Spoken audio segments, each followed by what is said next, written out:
நீ ஒரு முட்டாள், உன்னால் இது பண்ணவே முடியாது. இதை கேட்கும்போது எப்படி இருக்கு? அப்படியே ஒரு நிமிஷம் பாஸ் பண்ணி யோசிச்சு பாருங்க. ஒரு சின்ன பிள்ளை ஹோம்ஒர்க் செய்ய கஷ்டப்படுது.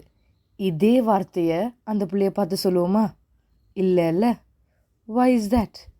Because the words would break them.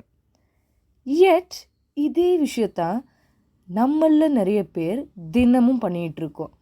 சின்ன தோல்வி வந்தால் கூட நாம் எதுக்குமே சரிப்பட்டு வர மாட்டோம் அப்படின்னு யோசிக்கிறேன்.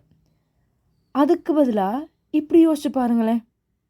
நான் தோத்துட்டேன், பட் அதுலேருந்து என்ன தெரியுது? நான் ஒரு விஷயத்தை முயற்சி செஞ்சுருக்கேன். I am trying, I am growing.